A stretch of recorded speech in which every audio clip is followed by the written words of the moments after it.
ইছামতির পারে বেআইনিভাবে ইটভাটা তৈরির অভিযোগ। 400 বিঘা জমি দখলমুক্ত করে ভূমি ও ভূমি রাজস্ব দপ্তর মুখ্যমন্ত্রীর নির্দেশে বেআইনি জমি দখল রুখতে আসরে বিএলআরও। বসিরহাটের বাদুরিয়ায় 16 নম্বর ওয়ার্ডের ঘটনা। ইছামতির ইটভাটার পারে 400 বিঘা জমি দখলমুক্ত করে ভূমি ও ভূমি রাজস্ব দপ্তর। দখলমুক্ত করেছে ভূমি ও ভূমি রাজস্ব দপ্তর। মুখ্যমন্ত্রীর নির্দেশে বেআইনি জমি দখল রুখতে তৎপর। বসিরহাটের বাদুরিয়ার 16 নম্বর ওয়ার্ডের ঘটনা।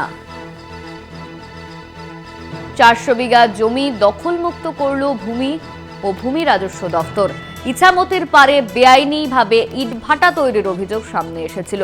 400 বিঘা জমি দখলমুক্ত করে ভূমি ও ভূমি রাজস্ব দপ্তর। মুখ্যমন্ত্রীর নির্দেশে বেআইনি জমি দখলমুক্ত করতে আসরে নামে বিএলআরও।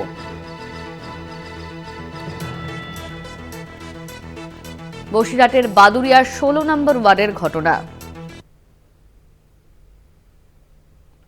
বসিরহাটের বাদুরিয়ায় 16 নম্বর ওয়ার্ডে ইছামতির পারে বেআইনিভাবে জমি দখল আর 400 বিঘা জমি দখল মুক্ত করে ভূমি ও ভূমি রাজস্ব দপ্তর। মুখ্যমন্ত্রীর নির্দেশের পরই এই তৎপরতা।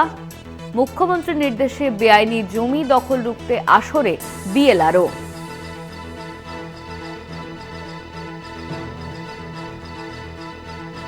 সঞ্জিত চক্রবর্তী আমাদের সঙ্গে ফোন লাইনে রয়েছে। সঞ্জিত, ইছামতির পারে বেআইনিভাবে ইটভাটা তৈরির অভিযোগ এসেছিল এবং মুখ্যমন্ত্রী মমতা বন্দ্যোপাধ্যায় যে নির্দেশ দিয়েছেন সেই মতোই কাজ হয়েছে, কি আপডেট রয়েছে?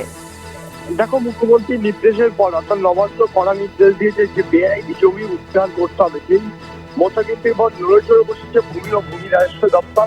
উত্তর 24 পরগনার যে বাদুরিয়া পৌরসভা রয়েছে 16 নম্বর ওয়ার্ড, ইছামতি নদীর পাড়ে প্রায় 400 বিঘা জমি। সেই জমি চট কেটে যে মাটি তৈরি করা হয়, বেশ কিছু ইটভাটার বিরুদ্ধে অভিযোগে বেআইনি জমি দখল করে দীর্ঘদিন ধরে তাদের ব্যবসায়ী কারবারি চালাচ্ছে। ইতিমধ্যে নড়েচড়ে বসে অর্থাৎ ভূমি বিএলআরও দপ্তর এবং ইতিমধ্যে সেই জায়গা চিহ্নিত করা হয়। প্রায় 4 থেকে 5টা ইটভাটা যে সেই 400 বিঘা যে জমি দখল করা ছিল যে বেআইনিভাবে এবং যেভাবে রাষ্ট্রীয় সম্পত্তি অর্থাৎ নদীর যে বালি এবং মাটি ঢোকাচ্ছিল সেই নিয়ে একাধিক পদ্ম উঠে গেছে, যার কারণে কিন্তু বারবার প্রশাসন এইবার কিন্তু বাধ্য হয়েছে নড়েচড়ে বসিয়ে বাদুরিয়ার যে রেভিনিউ অফিসার আছে বিজন গাইন এবং পৌরসভার যৌথ উদ্যোগে কিন্তু প্রায় 400 বিঘা জমি উদ্ধার করা হয়েছে, যেখানে একটি সরকারি প্রজেক্ট তৈরি করা হবে। পাশাপাশি এর ফলে একদিকে যেমন জমি বেআইনি জমি উদ্ধার করলো ভূমি ও ভূমি রাজস্ব দপ্তর, অন্যদিকে প্রায় এই এলাকায় প্রায় 4 থেকে 5টি ইটভাটা কিন্তু দীর্ঘদিন ধরে তাদের বিরুদ্ধে অভিযোগ উঠে আসছিল। সেই ভাটাগুলো প্রায় বন্ধের মুখে। একদিকে যেমন জমি উদ্ধার হলেও কিন্তু অন্যদিকে কিন্তু শ্রমিকদের কিন্তু পেটে টান পড়লো। প্রায় 4 থেকে 5টা ইটভাটায় 10,000 শ্রমিক রয়েছে, বিভিন্ন যারা ভাটা শিল্পের সঙ্গে যুক্ত, তারা কিন্তু বেকার হয়ে যাবে বলে এমনটা তারা দাবি করেছেন।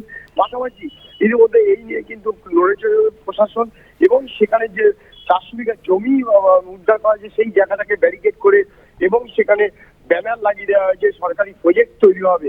অর্থাৎ যেভাবে বারবার যে অভিযোগটা আসছিল ইছামতি নদীর চর দখল করে বেআইনিভাবে ইটভাটা তৈরি করে সেখানে মুনাফা অর্জন করা, এইটা দিয়ে কিন্তু এবার অবশেষে নবান্নের নির্দেশের পরে কিন্তু নড়েচড়ে বসেছে প্রশাসন।